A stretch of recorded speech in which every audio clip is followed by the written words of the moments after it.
Hello, everybody, and welcome to the Week 9 review, the Million Dollar Mission 2022 edition. I'm your host, Moose, at CFB_Moose on Twitter. That's where you can find me, alongside Brian, at BrianJesterFF on Twitter. We're from OccupyFantasy.com, at OccupyFantasy on YouTube, Twitter, Instagram, and TikTok. Here to break down Brian's lineup from last week. Brian's a professional DFS player, 150 maxer, and co-founder of Occupy Fantasy. What's up, Brian? What's happening, Moose? What's going on? How you feeling? Pretty good. I been doing a lot of running around today. Was at the parents' house, did some voting, did a whole bunch of other stuff, and it's good to finally sit down in a chair, albeit like this terrible chair that breaks my back. You know what I'm talking about. And but here to do the show for your lineups. But other than that, pretty good. Sounds good. I feel like we need to get John King on here to review my lineups, right? review exposures. How beast would he be at like lineup reviews? Oh, dude, absolutely. He's gonna be like, look. So what's gonna happen is you're gonna have this stack, and then this stack, historically scores about 45 points. If it goes above that, then you're looking really good. But if not, then whoa, man, we're in shambles. Back in 2018, this stacks. Yeah, well, I wish John King could help me out with some results here, but yeah, it's another pretty rough week in NFL Classic for me. It's been the continuous theme moves of winning money in MMA, winning money on FanDuel Showdown, and then giving it back on Sunday. So trying to reverse that trend here shortly. Definitely. So let's jump right into it. So if we take a look at, we're doing Survivor mostly through the whole time. So look here for the pick'em. Brian, we tried to change up our strategy that actually worked. I don't know why we didn't keep with our strategy that worked. And we went some more popular teams, some more heavy favorites. Didn't play the Thursday game, which would have worked in our favor. And as a result, we've dropped a bunch of places. You just have to, and this is a good strategy because it ties into the DFS as well. So for those who don't know, who haven't been following along, Moose and I are in the DraftKings season-long pick'em pool. It's a 200K up top where you pick 250 or something like that. 250, yeah, 250. You pick five teams against the spread per week. We have 10 entries, and you and I looked at. We said we know no one's going to pick Houston. They have a better than 2% chance or whatever they're going to be in the pick'em pool to cover the spread.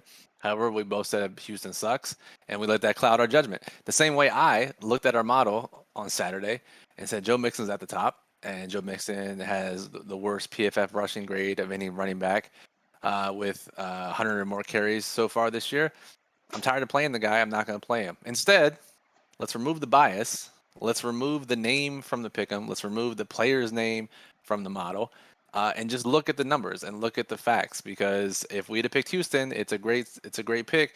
Let's not worry about how they get there. Let's just pick Houston. Let's not worry about what Mixon has done. Let's just do what the predictive model is telling us to do. So I felt that twice this week. Yeah, so that's for that.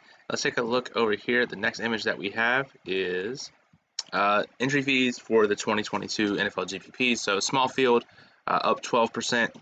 And then 150 Max Classic and Showdown still hovering around that minus 70% ROI. Yeah, so I actually, this is another thing to talk about. Let's stick on this for a while, because, as I do every few weeks, look through my results, make sure nothing is out of line, see if anything sticks out. And I found a pretty big leak in my game, honestly. Literally over the past 2 years, I noticed it, going back through my rotor tracker. And basically what I noticed, Moose, was that while most of my percentage buckets, top 1%, top 5%, whatever, had stayed pretty similar over the past 4 years, my bottom 10% has skyrocketed the last couple of years, which generally means you're throwing away lineups in 150 max, right? And you only get 150 opportunities. You can't let any opportunity slip away when you're trying to beat thousands of people. So I went back and said, what would be the case? I talked to some people, bounced the ideas off. What would be the case why I would be having so many bottom 10% lineups, or at least more than I have in the past? And really, what I did then was went back and looked at my lineups. Let's take a look at all this year's and just go and just like literally on FanDuel and click on my entries for a contest. Go to the very last page, 15th out of 15. And just look at these bottom couple lineups, what they have in common. And what I noticed was that I had way too much risk involved in those lineups, because what I wasn't doing was setting an ownership cap of some sort on my lineups. Basically, I get my stacks right for my 150 max classic. Even in showdown, get my stacks right, get my rules right, and then secondarily get my exposures right for each individual player. I want 15% of this running back, 25% of this receiver, whatever. And I felt great with that. And then I'll go to my lineups and look at them after their build, maybe tweak a little bit here and there. But what I didn't look at was how those lineups were being put together as a whole, because that's the third step, right? The one is the rules, two is the exposures of each individual player, three is how those lineups come together. Whereas MMA, I'm meticulously doing that every single slate. I wasn't doing that as much as NFL. And what I noticed was that I would have some lineups where it would be 8 out of 9 lineup spots were guys that were sub 10% ownership. And we know that, especially now with only, with a couple teams on bye, only 10, 11 games on the slate, that just doesn't win outside of like these outrageous occurrences. And so I was literally throwing away like 10% of my entries almost every week for the past year and a half, because all my low owned exposures, a lot of them were clumping together within individual lineups. So this week, I set a bunch of rules. Let's not have this many guys below X percent end up in the same lineup. And my results were a little bit flatter. They pulled in from the end, and that's without having Joe Mixon on DraftKings. I still got back a decent portion on DraftKings without having 15% on Joe Mixon. So, long story short, Moose, this is a way of saying make sure you review everything, because there's the very real possibility there's going to be leaks in your game, and just by looking at numbers and going back and looking at your lineups, you can realize what the issue might be. So that's huge, Moose. That could potentially really raise the floor until I hit a spike week. Yeah, definitely. I mean, when you and I were talking about it as well, and when you play all, I don't know, for the lack of better words, like low-owned trash plays, like as we call them, like in the plug or wherever, they're 1 to 2% for a reason. Like, not many people are thinking this player is going to hit absolute ceiling, and so for that to happen across 8 players or so, it's very, very difficult. So you can mix 1 or 2 within a couple of lineups to hope that one of those players hit across your 150 max, but to have it done for people, again, NFL is very efficient, very popular. People love it. Projections are amazing. So people who are highly owned for a valid reason, mostly like 99% of the time. And so to go against that on one player or 2 players is okay, but to go against it for your entire lineup is basically saying, I just want my money thrown away. Right. So like you can have a low owned stack, right? Like I might have a team where all the guys are 5% because I think that game environment is undervalued. If that gets touchdown variance, I'm fine. That all overrides everything else, right? But then when you're looking at like pivots at ownership, it's like, okay, we had Travis Etienne, we had Ramondre Stevenson at running back that were really popular this past week, and one might fail, both might fail. But there was no need to have the low owned stack and pivoting away from those guys in the same lineup. Right now, I'm just asking for too many things to happen. So that was a big thing for me, and it's something obviously that I know and that we all know here. But when you're doing 1,000 things at once and you're building so many lineups and you're spending hours building lineups and you're building showdown and classic and small field and all, things can go overlooked. So it's just another reminder here to make sure you go back and look at your losing lineups, which is just as important as looking at your winning lineups. Definitely. And before we go on to the next thing, we do have some comments and stuff in the chat. Starlord's dad says, "What's up, guys? Ready for the knowledge." Ed says, "What's up? Finally glad to see some non-political commentary." That was too late. We immediately talked about election results at the top, so our fault. And he also says, "Looking like we finally got a week where stacks actually mattered and non-cash lineups finally won. And just play the biggest underdog every week. There's no such thing as a double-digit point favorite, apparently."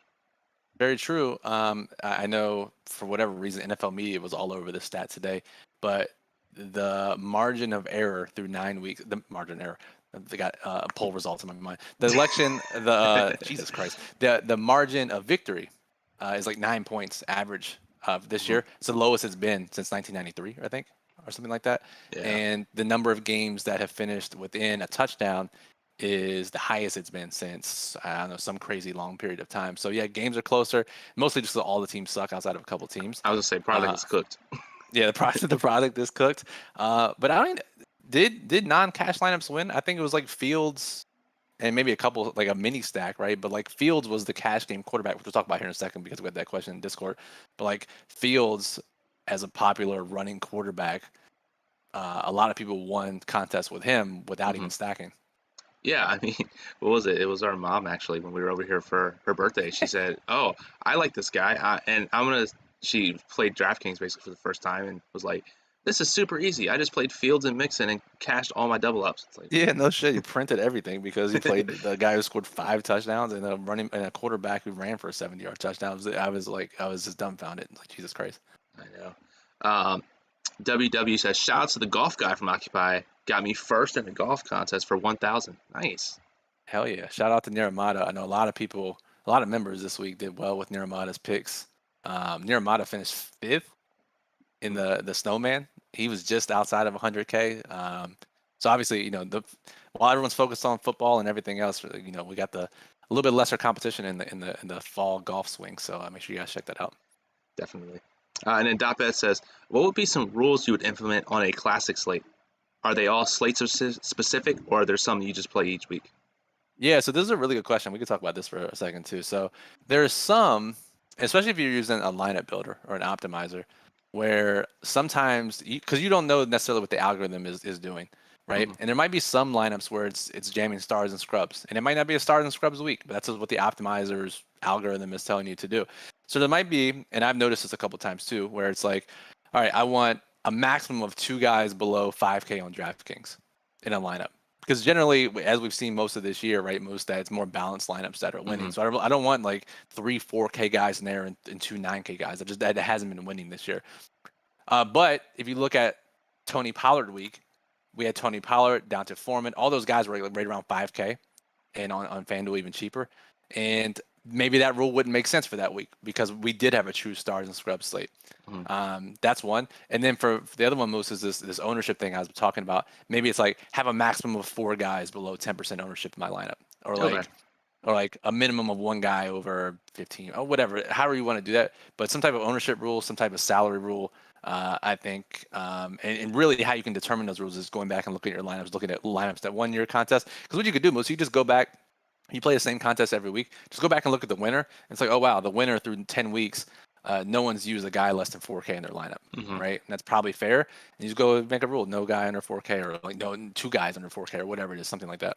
Yeah, you pretty much hit that on the head perfectly. Let's see here. It says, yeah, the Millie winner had Fields double stack. We'll have to take a look at that, the leaderboard when we're done here. Mooney finally got there for people. Definitely. And so let's take a look at the next image, which live finals. Yeah, just not getting live final tickets. I'm trying, man. I got 4th again last night in the King of the Beach. It's been just the season of top 5 finishes in live finals. Still working at it. Not necessarily doing the FFWC anymore, as I said last week. The bankroll for that has been a little bit depleted, so just trying to get the WFFC and the King of the Beach. King of the Beach is the final week, so I'll go hard one more week. Basically, we'll have to win the contest to break even at this point. But hey, maybe get a free trip to San Diego out of it. Definitely. Cool. So those are those, and I know you said you wanted to talk about Fields as a cash lineup quarterback. Do you want to talk about that now? Do you want me to switch over to Fantasy Labs? Yeah, we can go over to Fantasy. Let's go to Fantasy Labs and just look at maybe the DraftKings Millie and look at the quarterbacks I use, because I played it pretty differently this week as far as stacks go. As we always talk about, I think actually I mentioned it on the Saturday stream was when I was doing it solo that I was looking at some non-traditional stack types this week, and I followed through with it later that night and as I was building my lineups. I really like how they turned out, aside from not having Joe Mixon.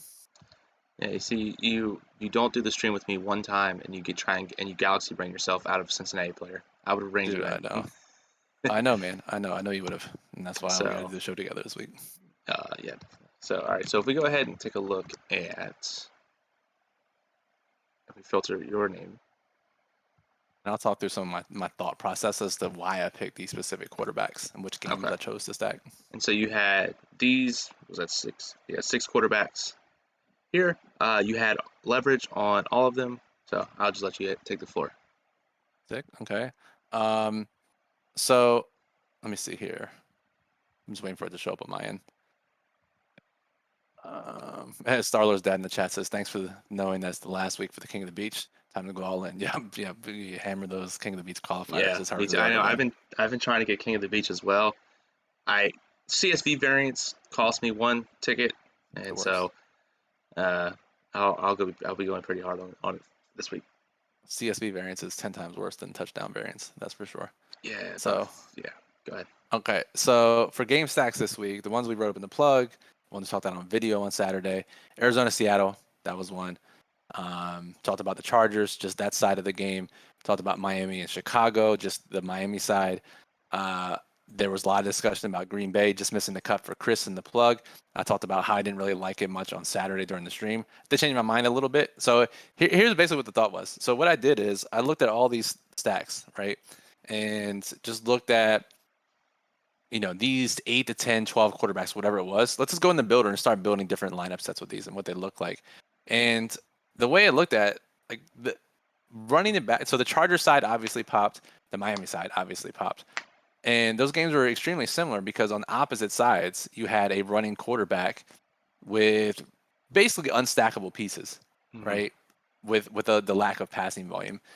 So I thought, let's see. Basically, I like the Dolphins. I think they're going to blow up. I like the Chargers. So many cheap pieces. I think they're going to blow up. But the quarterbacks are way more expensive than their opposing counterparts. Why don't I just get as much exposure as I can to that one offense, but just downgrade the quarterback and just play the opposite side with a rushing guy? So while I ended up playing a lot of Moose was like a Mariota, maybe have Pitts in it, but most of them didn't have any Atlanta player, but have Mariota and 2 Chargers. Now I'm essentially playing a 3-0 stack, essentially, but I get a much cheaper quarterback who can get there with his legs. Instead of playing a Miami 3-0, which was incredibly expensive when you add it to in, let's play Justin Fields plus Waddle and Tyreek. Justin Fields plus just Tyreek and maybe Mooney, which I did have a decent amount of Mooney because I can't quit the guy. So that's what I ended up doing. And then when I was looking for stacks to eliminate, it was, okay, Arizona, Seattle. Arizona, we got 4 different guys that we can stack. Easy. Seattle, it's literally just Tyler Lockett, DK Metcalf. And I didn't feel comfortable about going all in on those guys. Didn't think they both could ceiling. Am I just going to 2-1 stack Geno without rushing? Didn't make a ton of sense to me. And the same goes for the Green Bay-Detroit game. Like, Green Bay at least had Romeo Doubs, RIP, first play of the game, Alan Lazard, Robert Tonyan. I can mix and match those 3. Jared Goff, it's like, okay, DeAndre Swift's barely playing. They traded Hockenson. We don't know who's going to be a tight end. Jerry Rice, easily stack. But then it's like Khalif Raymond. Who else? You can't really 3-1. You can't really 3-man stack that side. I'm not going to 2-man stack a side without a rushing quarterback, and that's what it came down to with Geno. It came down with Jared Goff, and I'm curious to get your thoughts on this strategy with this. I mean, it really set up really just like it was a very unique setup this week with multiple games having the rushing quarterback on the opposite side. But I'm curious to get your thoughts. Yeah, honestly, I was kind of speechless when you first brought that up, and yeah, it seems kind of interesting. My first thought was, it seems kind of similar to like what we do sometimes in Showdown with rushing quarterbacks. We'll play the quarterback, not many other pass catchers, use them as the one-off. In Classic, I don't know. I mean, it seems tough because you're not. I mean, I guess you are getting correlation there. I don't know. It just seems weird that you would need. Yeah, I don't know.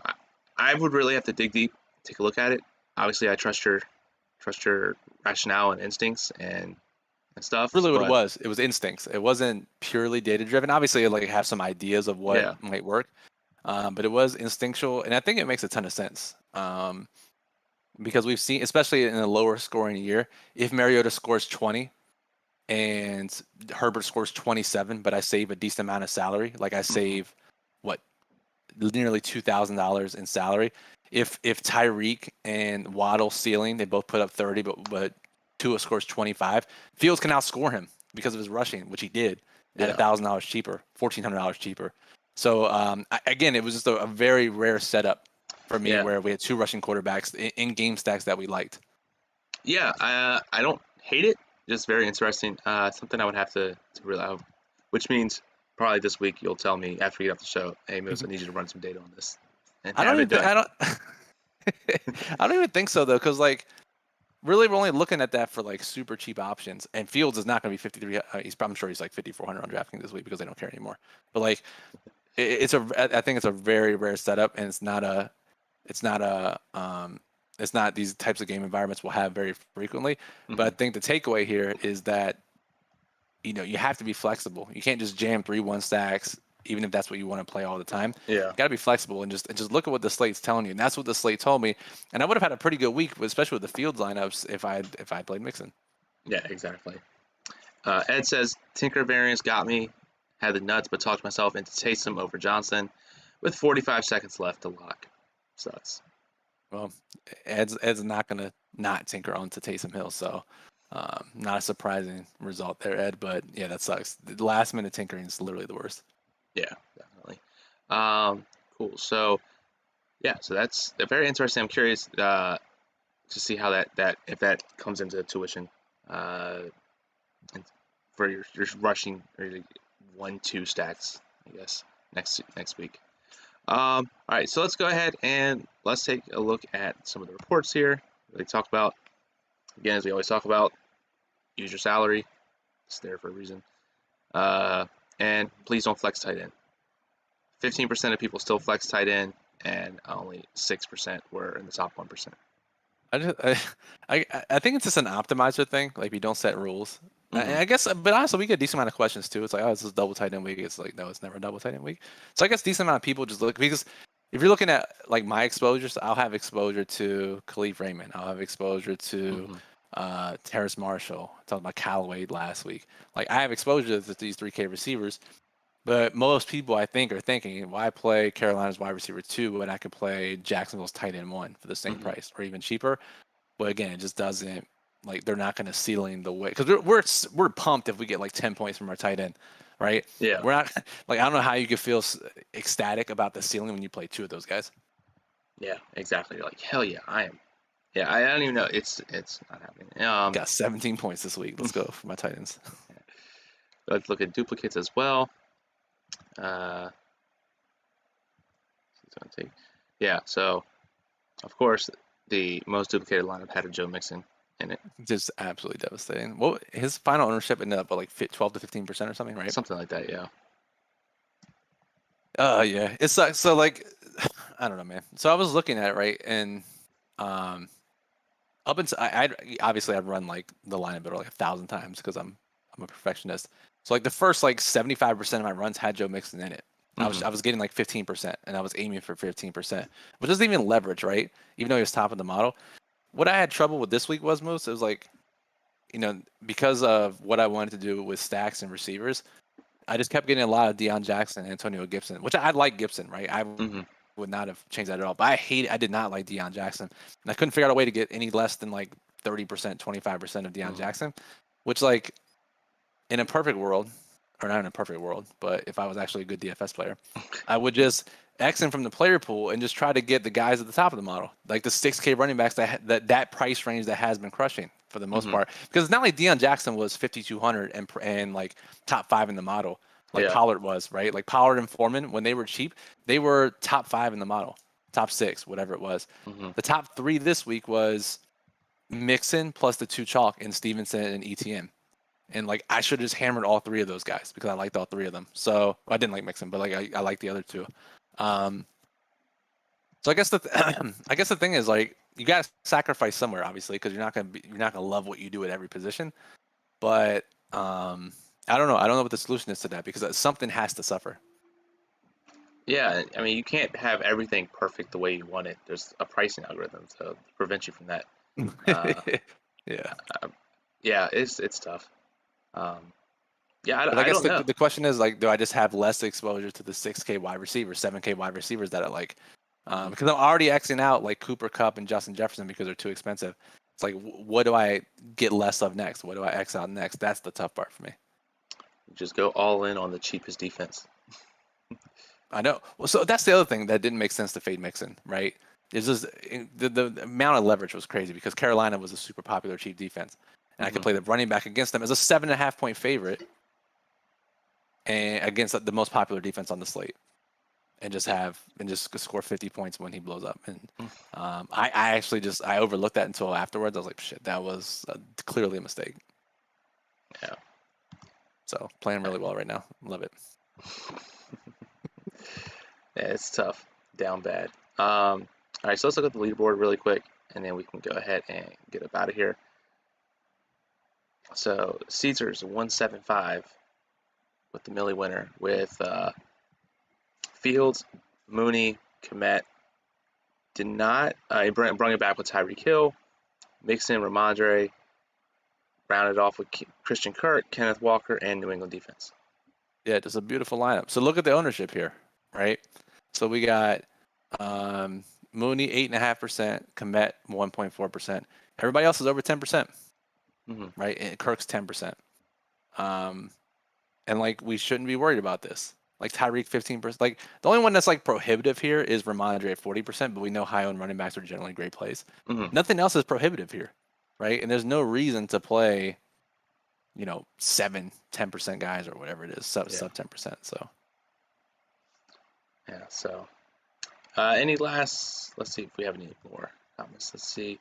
Yeah, W says, as a wise man once said, you always eat the chalk on running backs and find low-owned wide receivers.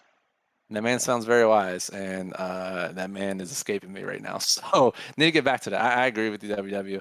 Yeah, you look at here, right? Like Kirk 10%, Mooney 8%, Tyreek, all the receivers under 15%. So this is a great lineup from C Sears, the 3-1 stack. I didn't play any 3-1 stack, so I've never would have gotten here, but I did play a lot of Fields and Mooney. So yeah, I don't know. That's week 9 in a nutshell. Ken says, what's up, guys? Do you think with MMA being on Saturday, it's had an impact on your NFL? That's a really good question. I set dedicated time for each one, and at this time, I'm really not doing much in my life on Saturdays.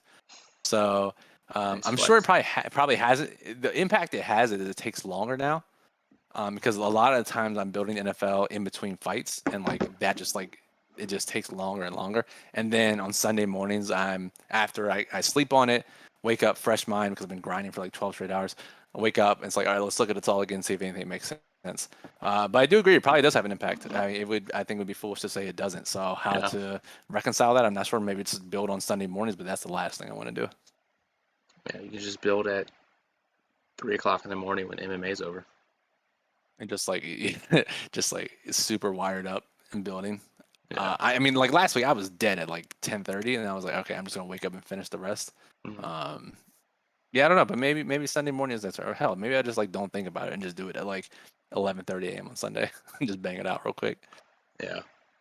Last question here, and then we'll get about. Ed says, do you feel like your early takes are sometimes better than later in the week after overthinking? I'll condense that down because basically my early takes are like I don't even think about football until Friday, or like main slate football until Friday. Then I look at the injury reports, look at Chris's plug, look at the model, things like that. So I'm not really thinking about football, really, and then I'm not even thinking about how lineups are put together until I'm building myself, because I'm not looking at anything else. I'm just doing that. So really, what that means for me is my early takes are just like my initial builds. And then my finished product is like hours later. So yeah, my initial thoughts were, let's play Mixon, let's play the top of the model guys, let's not get as much Deion Jackson, and then let's have this. I think what I said on Saturday was playing those stacks, and that obviously changed a bit as I started building. So yeah, it's going to change. It turns out this week that my early takes were right, but yeah, I don't know if it's necessarily a factor of overthinking or anything. Makes sense. And yeah, he says that he's been building early, and his earlier lineups have been better than later ones. I think that's just variance, probably. I don't know. Maybe I'll just do all my lineups on Wednesday this week. Definitely. So, any last comments, concerns, or anything before I take us out? Nope. Last week at King of the Beach, Moose got to get another ticket, so I'll be grinding this week. And yeah, I feel like I turned a corner here. There's going to be a spike week soon. Hopefully, if I can just make some fucking right decisions with my player pool. So you're actually a good DFS player. Yeah, it's a very high bar at this point. But yeah, I feeling good about it. So let's check back in next week. Hopefully these numbers look better. Yes. So with that being said, Brian and I will be back again on Saturday. We've been missing in action for 2 weeks doing solo shows, but yes, you and I will be back on Saturday to break down the main slate NFL. And then a week from today, we will be breaking down Brian's lineups again. Hopefully we see some more green. That would be nice. But until next time,